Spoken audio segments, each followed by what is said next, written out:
The Tennis Gambling Podcast on the Sports Gam Podcast Network is brought to you by Mark Fantasy. They're coming to customers. Play just $5. Get $100 bonus funds. We use promo code SGPN. And welcome, everyone, to the Tennis Gam Podcast here on the Sports Gam Podcast Network. Currently Saturday night, November 15th, around 10 p.m. Eastern Time. I'm Rosso, Scott Reichel, once again going solo for this podcast. Time to get into the final episode for about a month, because we do have a long layoff after this upcoming match. You have a break between the ATP Finals title match and the next-gen event, which is happening in about a month. So either way, last episode we're going to have for a while, but either way, do have one match to get into. For Sunday, the title match in Turin. We have Alcaraz against Sinner again. What else is new? I mean, they dominate the entire tour, so either way, we have a pretty predictable final for the final ATP event of basically the calendar season. Now, before we get into the actual breakdown of Sunday's match, a reminder, you can support the show by subscribing on YouTube. Reminder, podcast you can also find on Spotify or Apple. So make sure you check out the podcast either on YouTube, subscribe when you do so, or leave a rating and a review on Spotify or Apple at SGPN Tennis Gambling Podcast. Now, a reminder as well, we have some nice merchandise on the merch store. Check out the SGPN website for the merch store. You can check out the tennis shirts that we have, the sweatshirts, the mugs, a lot of different options, very comfortable, very affordable. I think you'll enjoy the options we have for you. Plus, a reminder, if you don't want to get every podcast episode for every SGPN show, there's one convenient location that does have every single show. That is the SGPN feed on either Spotify or Apple. Check out your favorite podcast app, subscribe today for free. But a reminder, if you want every episode of every show on SGPN in one easy location, search SGPN on your favorite podcast app to subscribe today for free. Anyway, time to move on into the recap of what happened for the semis. Unfortunately, did lose the lock and dog picks. Very chalky a day of tennis, and we ended up apparently being wrong on the Sinner match slightly. We had the Sinner team total under 12.5 at -125. Thought he would bury de Minaur like he always does. He ended up doing so. However, he did punt away a bunch of breakpoint chances in multiple return games in the first set. Eventually got the break, but it was after de Minaur won 5 games. So either way, Sinner ended up not going under. He won comfortably. He buried de Minaur into the second set. But unfortunately, he did finish with 13 games because he just took too long to actually convert a breakpoint in the first set. But I didn't expect de Minaur to hold serve 5 times in a row. Sinner had a bunch of chances to break, didn't convert them. But either way, picked up a loss there for the lock. For the dog, not even close. Took a bit of a flyer there with Felix to not get embarrassed. And he did, as Alcaraz buried him 6-2, 6-4. So not even close for the dog. For the lock, I mean, Sinner dominating was a given. But the problem was he just took too long to actually break serve. And he ended up winning handily in the second set. Didn't matter to us as we ended up picking up a loss for the lock and dog.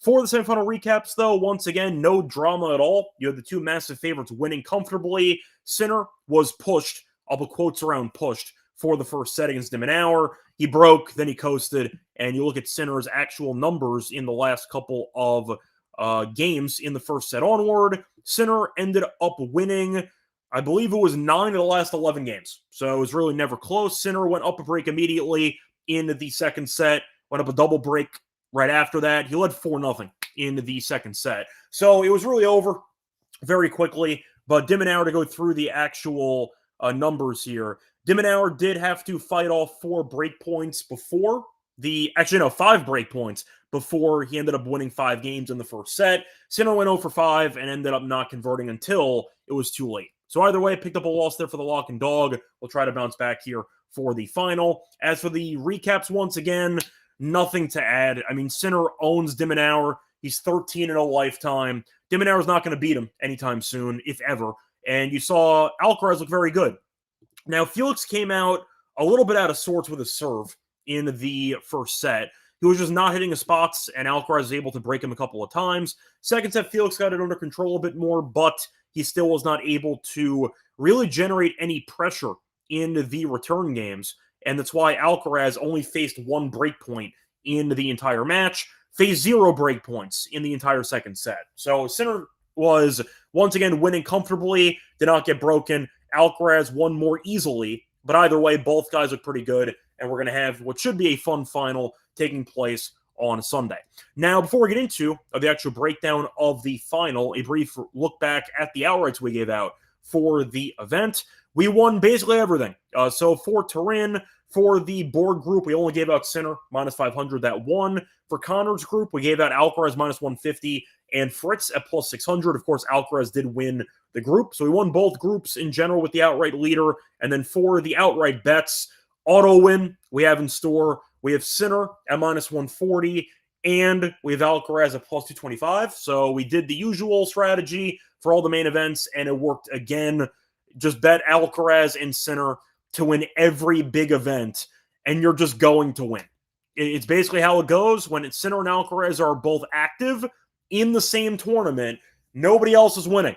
And we've been talking about this for months, and here we are again. So a nice win there for the outright. Of course, with Sinner being minus 140 and Alcaraz being plus 225, you can, in theory, bet on one side or the other if you want to get a completely dead even hedge, or if you want to put a bit more risk on one side or the other, you can get creative with your units, but either way, you should have an automatic winner in your future catalog by tailing the outright bets for this event. But overall, no drama at all. I mean, Sinner has not dropped a set here in 2 years, ended up winning the entire title last year in straight sets the entire way. Now he's in the final again without dropping a set, so we'll see if that changes. But either way, Sinner does look great. Alcaraz had a bit of a struggle against Fritz in the group stage. Besides that, he's won every match in straight sets. The two best players in the world are going to go at it again on a Sunday. Should be pretty fun. Anyway, a point is that's going to wrap it up for the actual recap, though, of the semis. Time to go on into the breakdown of the final between Alcaraz and Sinner in Turin. Before we get into the actual breakdown, a reminder brought to you by our sponsor, Novig. So if you want some great prices, check out Novig. So if you like, once again, getting the best price, check out the number one prediction market for sports in America. You can find them available in a bunch of states, 35 plus to be exact. So it should be available in your state, but check just to make sure. And a reminder, when you actually download the app, get a nice deal with us. Get $50 for free when you spend just $5 if use our code SGPN. So once again, if you actually use the code SGPN, when you sign up for your new account, you can check out the platform while getting $50 free while spending just $5. Get an extra Novig, promo code SGPN. We're also brought to you by Underdog Fantasy. So if you like pick 'em entries, chance to win 5,000 times your entry, pick higher or lower on player stats, mix and match your sports with tennis, UFC, football, basketball, college sports, you name it. But you can also check out the platform with the new offer they have for new customers. Play just $5, $100 bonus funds. Use promo code SGPN. Welcome back, everyone, to the Tennis Game Podcast. Finished going through the recap of the semis. Time to go on into the final match in Turin. So once again, Alcaraz taking on Sinner. Alcaraz is, of course, better in the head-to-head. He's currently 11-7. Check which actual sources you end up using, because the ATP website does not include the Saudi events with the Six Kings Slam, so ignores those two meetings, but Sinner did win both. So Sinner is still down in the head-to-head, but he did win the most recent meeting, which was in the Six Kings Slam a couple weeks ago, as Sinner did win in straight sets. But Alcaraz, we know, has won some big events against Sinner, did lose the Wimbledon final against him, won the US Open final, won the French Open final. So Alcaraz, we know, does have a bit of, I'd say a bit of success when it comes to beating Sinner in the biggest stages. But Sinner, we know, with the home crowd of Turin, I think should definitely help him out in this matchup. Now, for the actual pricing, Sinner's favored. No shame, no surprise or shame in that. Sinner's minus 177. I see Alcaraz at plus 150. For the over-under, I see 23.5 games, 22.5. You can find the over at minus 134. Manageable, but once again, a bit of juice there. But once again, you can shop your lines, find whichever total you want for over or under. But either way, mostly 22.5 or 23.5. For the game spread, I see Sinner at minus 2.5 at around minus 114. I see Alcaraz plus 2.5 at around minus 112. So 2.5 is the main number. You can go up or down depending on who you think wins, but either way, 2.5 is the main baseline for the spread.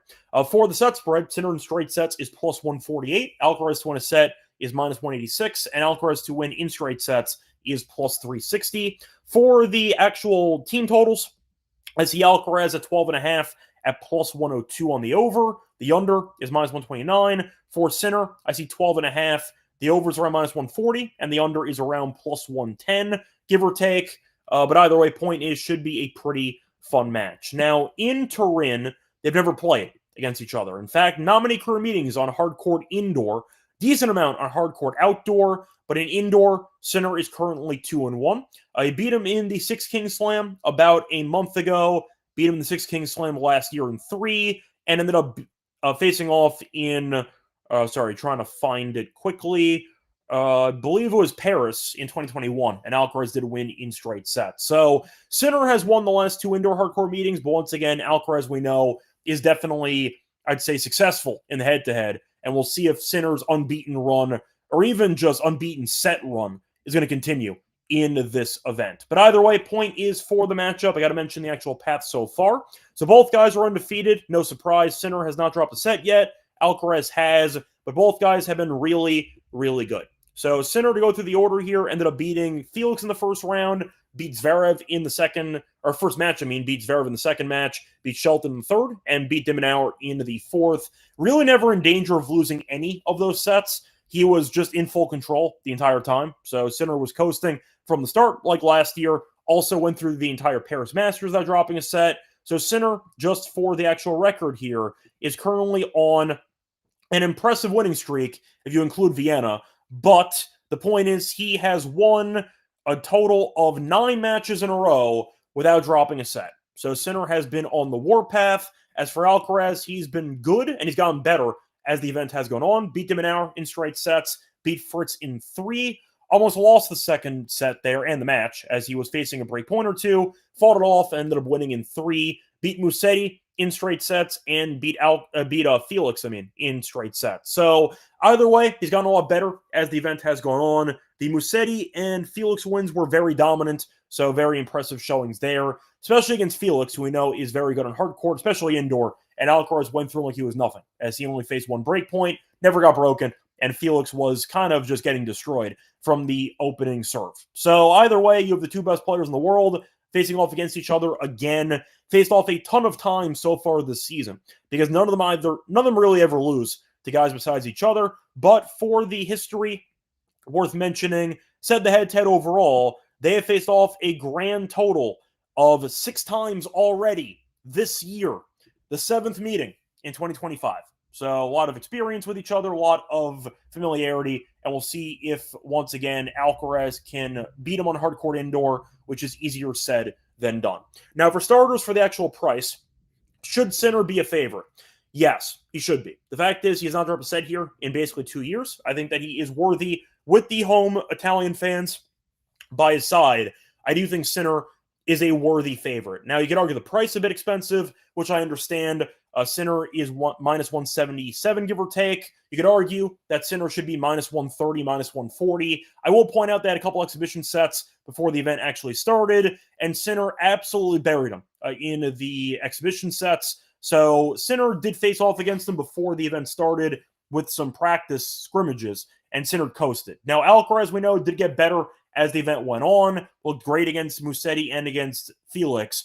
So I'm not going to put too much stock into the exhibition scrimmage sets they had about a week or 2 ago. But I do think Alcaraz is definitely a worthy dog in this matchup. You could argue, based on that success, it might be a bit too steep of a price at plus 150. For me, I understand it. I think Sinner should be minus 150 if I had to price it myself. Some people might argue minus 130. I think Sinner's proven he's too good on these fast-paced courts stylistically. The court benefits him more than Alcaraz. So I'll go for Sinner being the favorite at minus 150 if I had to go for a reasonable price. Now, based on the number being minus 180, basically, I think there's value in Alcaraz, just based on the actual price. Now, I do think for the actual matchup, either way, I don't see it being straightforward. I think there will be at least one close set, and I think you'll end up getting what could be a 3-set battle. We'll see. But either way, I do think Sinner will have a tougher go of it in this matchup than he did in the scrimmages against Alcaraz about a week or two ago. But either way, I do think Sinner will win personally. I understand the comment section. I do see Van mentioning that Carlito is the way to go because it's really never worth taking a favorite in the head-to-head matchups. I understand where you're coming from. It does seem like both guys are always a threat to win their matches. So based on that, you could argue that the odds are never really going to properly represent how much of a coin flip these matchups are. However, I do see Young Bay commenting down below that indoor Sinner should win 2-0. I do think Sinner's going to win. The question is by how much. I think Sinner ends up winning, in my opinion, a close matchup. I will not pick Alcaraz to get destroyed. Yes, Alcaraz lost handily in Saudi in the Six Kings Slam. He only won 6 games. He got buried. But Alcaraz was really bad in that match. Just watching the actual match unfold, Alcaraz's forehand was not dialed in, a bunch of errors, and Sinner faced 0 breakpoints in the entire match. So I do acknowledge Sinner won the most recent meeting, which was also on indoor hard court. But Alcaraz really just didn't have it that day, and I do think that'll look a lot sharper in the final of this event. Also worth mentioning, a grand prize for winning the event is a casual $10+ million, so not a bad day at work. But either way, point is for this matchup, I'll go Sinner to win, but I think the price expensive. I do think that the team total is worth a look for Sinner at 12.5. Couple ways to get there. Either Alcaraz ends up losing in a close set, and then maybe gets blown out. We'll see. But either way, once you get the close set, you get the Dim Hour match once again, which is Sinner going over the team total while also kind of being never in doubt of winning the match. Or you get the classic Alcaraz Sinner battle, which is a 3-set war, and you're in good shape anyway to cash the team total over. But I don't mind that angle for this one. Sinner team total over is my main thought here. Don't mind the over in the match at 22.5. Think you might get a 7-6, 6-4 type match, but either way, I think Sinner's going to win, and I think that he's a worthy favorite, but I do think the price feels a bit expensive for me, so I can't take that as a lock or dog minus 180, give or take. The spread at 2.5 does feel a bit sweaty, so I'll stay away from that too. Don't mind the team total over for Sinner in this one. Anyway, it's going to wrap it up for the actual final preview. Time to move on into the lock and dog picks. Before we get into the lock and dog, a reminder, they're brought to you by our sponsor, which is Rhythm. So they're crushing in college football, the NFL, NBA, and college basketball. They also are doing a giveaway every week, cash prizes for tracking your bets in the app. Track 5 bets for model that you build, and you can win 1K. And we have a nice discount code with Rhythm. Use the code SGPN25. We now have the app and get a nice quarter off first month. That Rhythm, once again, promo code SGPN25 for quarter off first month. Promo code SGPN25 for a quarter off your first month at Rhythm. Welcome back, everyone, to the Tennis Game Podcast. Finished going through the preview of the final between Alcaraz and Sinner in Turin. Time to move on into the lock and dog picks. For the lock, I mentioned it a second ago. I'll go to it as my lock. Sinner team total over 12.5 at minus 140. Couple ways to get there. Caesars, by the way, does have a rogue price. I say this every time. Caesars has the best team totals for tennis on the entire market. Get yourself an account there because they do have the best prices for team totals. And Sinner, 12.5, mostly at around minus 155, minus 160. I saw a couple offshore books have 13 games flat. 12.5, though, minus 140 is an objectively great price. And I do think that it has a couple of ways of cashing. First of all, there's been a 7-5 or a 7-6 set in 4 of Sinner's last 5 matches. So Sinner, despite not dropping a set in any of those matches, has been pushed for at least one set. So I do think there's a couple ways to get there. Either Sinner wins and ends up going to a long first or second set, or in theory, it ends up going to a deciding set because 7 of the last 9 meetings have not ended in straight sets. I'm excluding the Sinner retirement in Cincinnati where he only played 5 games because I can't really use that for any data. But the point is, in completed matches without injuries, 7 of the last 9 have not ended in straight sets. Couple of scripts. Sinner could actually lose the match and still get there if he loses in a 3-set marathon. But either way, couple of scripts. I'm a fan of it. Give me Sinner team totals, my lock for the show. For the dog, I'm going to go with the long set double down idea. Give me the tiebreak in the match. I see plus 105 for a tiebreaker in this one. Sinner has been serving very well. He has not been broken a single time in the event. Alcaraz has been serving well over the last couple of matches. He has not been broken in 6 straight sets. So Alcaraz, 2+ matches in, or I should say streak, without getting broken. Sinner, the entire tournament has not been broken, facing off against Felix and Zverev and even Dim Hour, who's a great returner. Nobody can do anything against them. I do think you might see one long set full of holds. Plus, worth mentioning, the head-to-head history on hardcourt indoor has featured long sets. 2 of the 3 career hardcourt indoor meetings have had at least one tiebreak, so the history is on my side. The serving, I'd say, stats are on my side as well. I do see a breaker. I think plus 105 is a good deal, and I'll take that as my dog for the show. So once again, the lock and dog for the final in Turin locks going to be on Sinner. Team total over 12.5 games at minus 140 on Caesars. For my dog, I'm going to go with Alcaraz and a Sinner over half a tiebreak at plus 105 on DraftKings. Anyway, to wrap it up for the show, said when we started the show, but I'll repeat it. We are not going to have an episode for another month because the next event we have is the Next Gen Finals in Jeddah, which is starting on December 17th. So we have no tennis action for the next month or so. Got some Davis Cup stuff, which we'll not be covering. But either way, point is we're back with the show in a month. Till then, find me on SGPN for the NBA Gambling Podcast, the other shows as well, the Propcast, for example. Still doing podcasts, but not this one for the next month. Till next time, you can find me on Twitter Radio. Find the podcast on YouTube, SGPN Tennis Game Podcast. Find it on Spotify or Apple. And a reminder, like, subscribe on YouTube, and leave a rating and a review to help the show grow on Spotify or Apple.